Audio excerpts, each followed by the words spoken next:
At the White Monastery might remember that in my presentation the electricity went out and I was forced to use my voice rather loudly. This time I'm suffering from a cold, and so I'm hoping that the microphones can work so I don't have to use my voice too much and begin a coughing fit. So here goes. The title has become The Life and Miracles of Abraham of Farshout. The literary window into the history of the Pacomian Monastic Federation follows a pattern typical of such movements throughout history. The preponderance of evidence for the movement derives from sources detailing its origin and early years. Such sources underscore the creative energy of the movement's founder, presenting him or her as a person who shaped history through the implementation of a new idea. They follow the development of the idea through the movement's early years, laying down rules, practices, and institutions designed to ensure its future. Shaped by the concerns of the later authors, such texts become foundational documents designed to conform subsequent generations to expectations traced to the movement's origins. Evidence of later periods in the movement's history is inevitably sparser. It arises most often when specific internal or external circumstances impinge on the movement in such a way as to call forth literary comment. As a result, while the heroes of the foundational documents are seen to shape their circumstances and history, those who emerge in the later sources often do so as a result of external pressures, which in effect shape them and their memory in the literature. Later references likewise often occur in sources produced outside of the movement itself, a result of the movement's success and impact beyond its own institutional boundaries. Such sources frequently lack information specific to the internal workings of the movement, but focus instead on larger external issues in which the movement, because of its success, now plays a role. They are not meant to shape or define the movement and its members in the same way as the foundational documents. The sources of the Pacomian Monastic Federation follow this pattern. The vast majority focus on the first 50 years of the movement's existence. They cover the life of Pacomius, who founded the first monastery at Tabanisi in 323, to his initial organizational efforts, the expanding of the federation during his lifetime, and its continuation by his immediate successors, Petronius, Horsiasius, and Theodore. The sources in question include numerous versions of the life of Pacomius, rules, instructions, letters, and various miscellaneous texts. Together they fashion a fairly complete picture of the early period, albeit shaped by the concerns of later authors and compilers. Even before the death of Horsiasius, however, which occurred sometime during Theophilus's tenure as Archbishop of Alexandria, the curtain closes on the literary window into the history of the movement. It parts rarely thereafter, and not in specifically Pacomian literature, offering fleeting and uncertain glimpses at select moments in the movement's later history. Only 5 subsequent archaeomandrites appear: Victor, Paphnutius, Martyrius from the middle of the 5th century, and Shintbase and Abraham from the middle of the 6th. The length of the list is, however, somewhat misleading. Paphnutius plays only small roles in the panegyric on Macarius of Takau and the history of Dioscorus. Martyrius appears as the archaeomandrite who completes the great 5th century basilica begun at Pabao by Victor, and Shintbase is known only as Abraham's predecessor. The archaeomandrite Victor garners more space in the literature as a result of his reported participation at the Council of Ephesus alongside the Archbishop Cyril of Alexandria and Shenouda of Atripe, and his association with the construction of the Federation's Great Basilica. The authors of the text reporting on Victor, Paphnutius, and Martyrius, however, focused as they are on the bigger issues of orthodoxy and heresy, offer little actual information on the Federation beyond its continuing significance in the 5th century. Judging from the extent of the textual evidence on the last named Coptic Orthodox archaeomandrite of the Pacomian Federation, Abraham of Farshout, it would appear that his renown developed further within the Coptic Church than the other above-named 5th to 6th century Archaeomandrites. Beyond his appearance in the Copto-Arabic Synaxarion, fragmentary remains of 2 panegyrics on Abraham survive in a single white monastery codex. In addition, a fairly extensive account of Abraham occurs within a separate panegyric on Manasseh found in a second white monastery codex. I'm currently working on an edition of these texts. References to Abraham also survive in the panegyric on Apollo, Archaeomandrite of the monastery of Isaac, who had belonged to the Pachomian monastery of Pabao during Abraham's tenure as Archaeomandrite. While the preserved pages from the various sources overlap in their coverage of Abraham's life, monastic career, and miracles, they do not always agree on the details. Nevertheless, a fairly complete, albeit hagiographically constructed, life emerges, centered on a conflict that arose between Abraham and the Byzantine Emperor Justinian I over the latter's desire to force the Pachomian Federation into line with his religious policies. By fortuitous happenstance, the surviving pages from the 3 texts in the 2 white monastery codices preserve different segments of the life of Abraham, which, when woven together with the account in the Synaxarium, offer a fairly complete picture. The first panegyric on Abraham of Farshout, for example, is alone among the sources in the details it supplies of Abraham's early life and entry into the monastic profession prior to the conflict with Justinian. In its present state of preservation, however, it lacks an account of the conflict itself as a result of missing pages. The second panegyric on Abraham of Farshout, on the other hand, has lost its initial 8 pages and begins in the middle of the conflict with Justinian.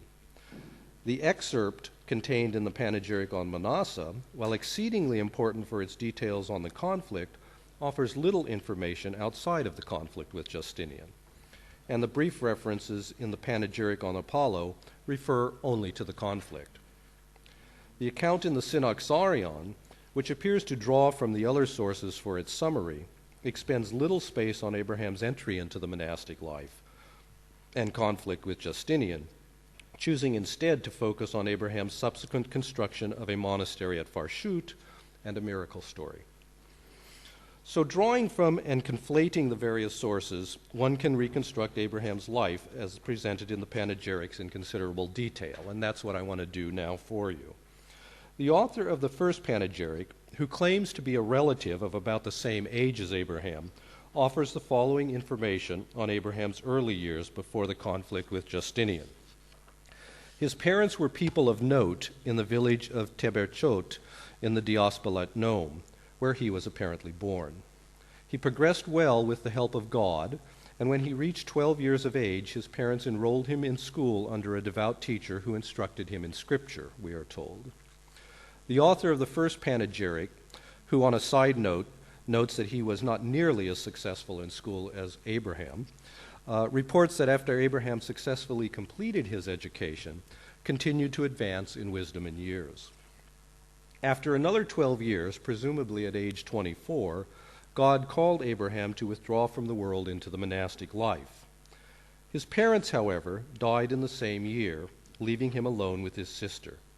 He delayed his planned withdrawal to complete the customary year of mourning, after which he sought to persuade his sister to follow him into the monastic life. When she refused, he left everything behind and proceeded to the monastery of Pachomius, where he implored Chintbase, the current Archaeomandrite, to make him a monk.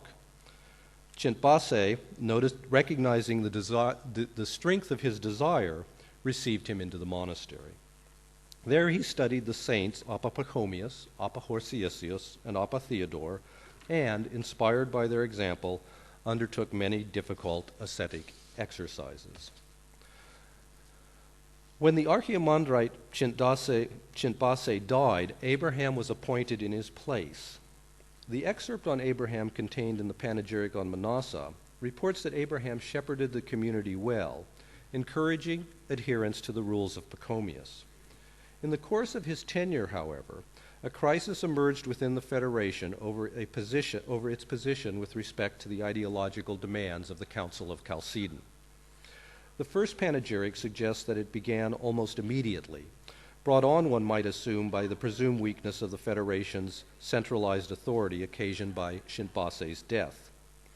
All of the sources link the crisis to Justinian's religious policy and style him as Abraham's primary antagonist in the drama. While the first panegyric identifies the impetus for the crisis with a general letter sent by Justinian to all of the bishops and monastic superiors in Egypt, demanding their appearance in Constantinople, presumably to pledge allegiance to Chalcedon, the excerpt in the second panegyric on Abraham suggests that it began rather with accusations brought against Abraham by members of his own monastic federation. Of the two versions, the former seems most unlikely, given the lack of evidence for a letter sent by the emperor to all the bishops and monastic superiors of Egypt, requiring them to come to Constantinople and pledge their allegiance to Chalcedon.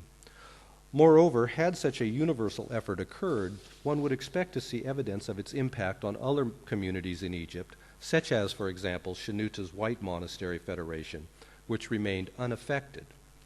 The existence of internal accusers, on the other hand, goes some distance in explaining why the crisis impacted only the Pachomian Federation. The first panegyric reports that Abraham, after receiving the letter from Justinian, proceeded to Constantinople with 4 brothers. Once there, the emperor ordered Abraham to be brought before him and urged him to accept the faith of Chalcedon, which Abraham, of course, refused to do. Unfortunately, the following 4 leaves are missing. The text resumes when Abraham, no longer the archimandrite of Pabao, is back in Egypt, setting off with 2 brothers to found a new monastery in his own village. Fortunately, the excerpt on Abraham fills in the gaps. As noted above, it links the origin of the crisis to pro-Chalcedonian elements within the Federation who brought charges against Abraham. The accusers included, among other, Peter of Demhaate, Patelfe of Shmin, Pasur of Ermont, and Panchares. Panchares was apparently the ringleader who planned to go to the emperor. Although 6 pages are missing at this point, it appears that while Abraham was away on a visit to the monastery of Apamosis, an entourage representing the emperor came to the monastery of Pabao. When Abraham returned and learned of the visit, he proceeded to have the monks wash the room where the meeting took place in order to cleanse it of pollution. When the text resumes, someone, presumably Panchares, is reporting Abraham's cleansing efforts to the emperor, asking him to summon Abraham to Constantinople and punish him as a criminal. He further requests that he and his followers be given command of Pabao, promising to align the community religiously with the emperor.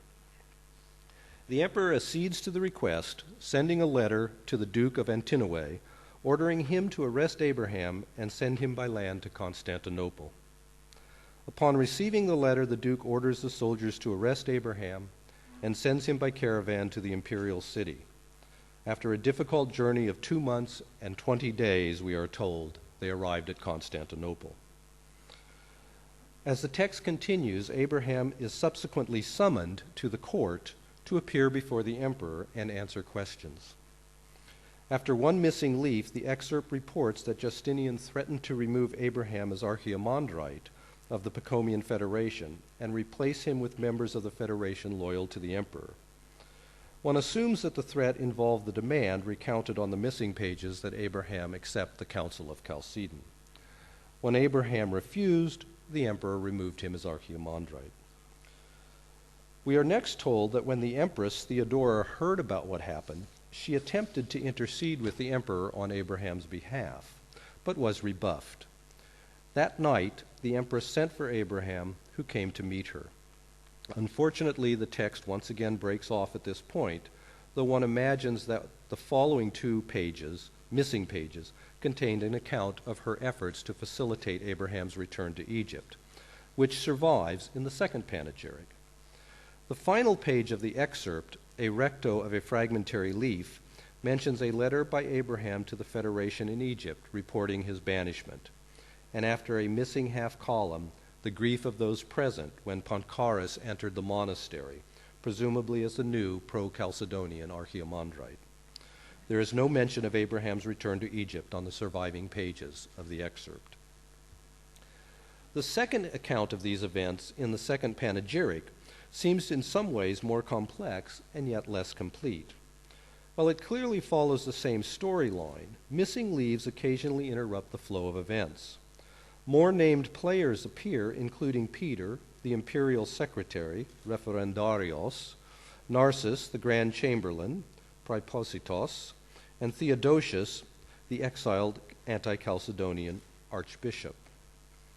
The author of the panegyric expands the account by adding more and lengthier exchanges among the various figures involved. He incorporates, for example, a lengthy parable spoken by an old brother to Narses and a general named Theodore, comparing the Pacomian Federation to a ship with rudder, masts, and ropes. Actually, a very fascinating parable in its own right. He likewise weaves into the story a play on the identity of the archbishop. At various points in the text, references to the archbishop are understood by the emperor to refer to his own pro-Chalcedonian archbishop, while Abraham, of course, takes them as references to the Archbishop Theodosius, who is at that time in exile in Constantinople. In the end, of course, the outcome remains the same. While the surviving pages of the second panegyric do not include the emperor's own condemnation of Abraham and his removal as Archaeomandrite, his actions are referenced in the empress's report of her futile attempt to intercede on Abraham's behalf. The last few surviving pages recount the empress's subsequent effort to ensure Abraham's release and return to Egypt. She tells him to stay close to the archbishop, Theodosius, whom the emperor had promised to release and allow back into Egypt. The author of this panegyric reports that when Abraham accepted his fate, the accusers rejoiced at the news. The last surviving page, which is itself fragmentary, indicates discord among the Pacomian monks present in Constantinople over whom to follow, and discussions with the emperor over the required qualifications of the new Archaeomandrite. The Synaxarion, on the other hand, is alone in supplying data for the next episode in the story, beginning where the excerpt left off. The events in Constantinople are introduced through the letter that Abraham composed there and sent to his monks in Egypt to report what had happened. It mentions the emperor's demand that Abraham accept the Council of Chalcedon, Abraham's refusal, and his removal as Archaeomandrite. The next text then reports Pancharas's entry into the monastery facilitated by imperial forces, presumably as the Federation's new pro-Chalcedonian Archaeomandrite. He demands that those opposed to the emperor leave the community, and we are told that many dispersed into the deserts and the surrounding monasteries. Abraham left for the nearby white monastery of Atripe, and while there he copied the rules attributed to Shenouta, sealed them in a container, and sent them to the monastery of Apamoses for safekeeping. A subsequent revelation led Abraham to leave the white monastery and return to his village of Farshout to build his own monastery there. The monastery grew, and when virgins also came to him seeking a place to stay, he built a separate monastery for them. He governed the communities in Farshout according to the rules he had copied at the white monastery, which he had retrieved from the monastery of Apamoses.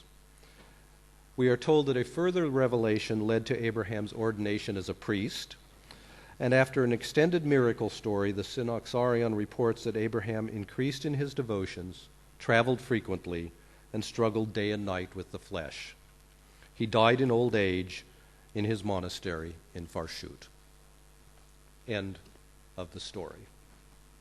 Now, the first panegyric, which lacks the account of Abraham's appearance in Constantinople as a result of missing leaves, resumes with the episode of Abraham's construction of his own monastery in the village of Farshout.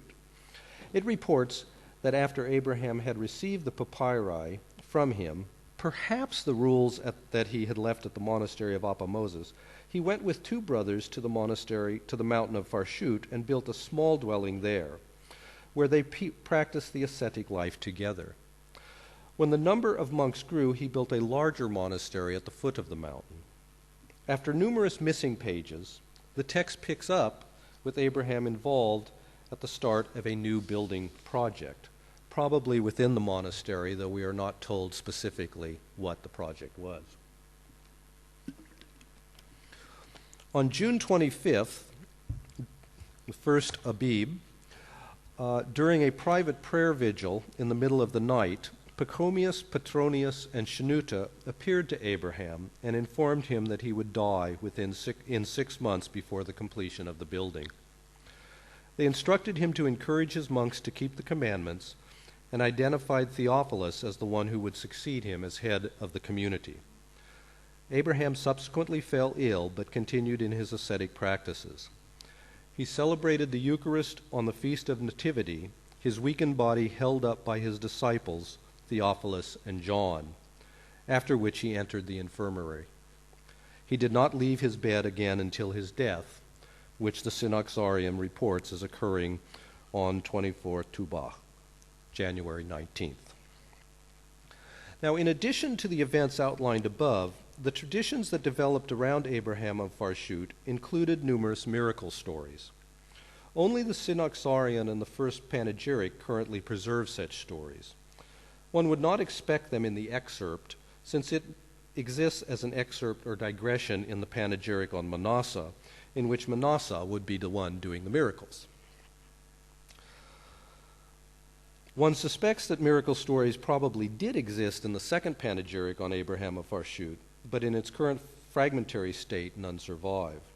The surviving evidence recounts miracles effected by Abraham both during his life and after his death, the latter supported by Psalm 115:6, I quote, "The death of the Lord's saints is honored by his presence," unquote, and the miracle of a dead man raised when cast into the grave of Elisha, recorded in 2 Kings 13, verses 20 and 21. Miracles wrought by Abraham during his life include the multiplication of loaves during a famine, the destruction of crop-destroying worms, and the healing of a man with dropsy. Those attributed to him after his death include the cure of a man with gout, a rather lengthy exorcism, a parent's request concerning their son. The precise nature of the request remains unclear due to the loss of pages again, and the revelation of a monastic farmer who had stolen the best lemons.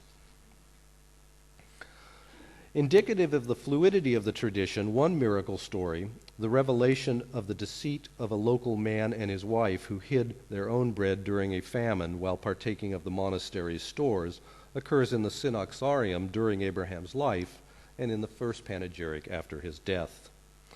More miracle stories surely existed on now lost pages. Now, while the story of Abraham's life and miracles can be reconstructed from the surviving literary sources, the extent to which it represents in its details actual historical events seems to be somewhat limited. I do not intend here, however, in the last few pages of this essay, to unravel history and legend. Rather, what I'm interested in doing and what I want to do is to draw attention to the centrality of the story of Abraham's conflict with Justinian in all of the surviving sources on the saint, and to ask what that might tell us with the respect to the making of the saint. If my suspicions are correct, and of course I naturally think they are, it was the conflict behind Abraham's removal as the archaeomandrite that initiated the process of storytelling that over time elaborated the memory of the conflict into the life and miracles of the saint. While the excerpt on Abraham of Farshout, preserved in the panegyric on Manasseh, may seem at first sight to be drawn from the fuller account of Abraham's life, its content likely represents the more original form of the story, centered and limited as it is to the conflict between the saint and the emperor. This view gains support through a careful reading of the first panegyric, which preserves the only account of Abraham's origins and ascetic call.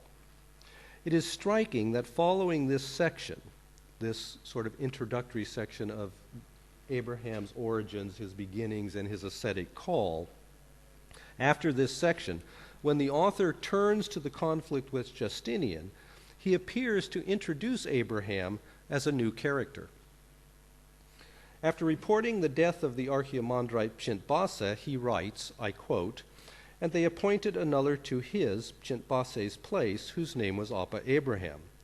This one was also a wonder in his life and mighty in his virtues, such that it is impossible for us to speak about his way of life." But in fact, the reader has already been introduced to Abraham's special nature in the account of his origin and call. Furthermore, the account of his early years seems to draw extensively from existing monastic and biblical models, which I suspect many of you already recognized. Abraham, like Antony, had parents who were important people in his local village, and who died leaving him and his sister orphans. Like Antony, Abraham had to deal with his sister before he could take up the monastic life. So too the author draws parallels between Abraham and the biblical figures of Samuel, Moses, and Jesus. The account follows the typical pattern of exhibiting the saint's exceptional character from childhood, establishing him as the divinely chosen from the beginning for his future tasks. Its literary nature seems clear. I would suggest in conclusion that Abraham's removal as archaemondrite, which signaled the loss of the Pacomian Federation to the pro-Chalcedonian camp, so impacted the broader monastic community that it called for stories designed to perpetuate the event in the collective memory. They began as stories of the conflict that led to Abraham's removal and the loss of the Federation. That was the important point. That was the event that sort of raised up Abraham as this figure to be remembered. As they developed, however, as these stories developed, the respective roles of Abraham and Justinian were intensified so as to underscore Abraham's stature as the innocent defender of Coptic orthodoxy over against the actions of the wicked emperor. While the conflict remained central, Abraham's increasing literary stature in the story eventually called forth an expanded version of his life, replete with an account of his origins, his ascetic call, his miracles, and his death. The necessary tools, techniques of holy writing, and literary exemplars were already at hand to shape it into the required form. It survives as such today in the panegyrics on Abraham of Farshout. In the process, the story of the fate of the last Coptic Orthodox Pacomian archaemondrite developed not as the story of an ascetic life per se, but rather as an account of a life centered on a specific political event. It participated as such in a broader cultural process working to create, define, and support the emerging boundaries of Egyptian orthodoxy. Thank you.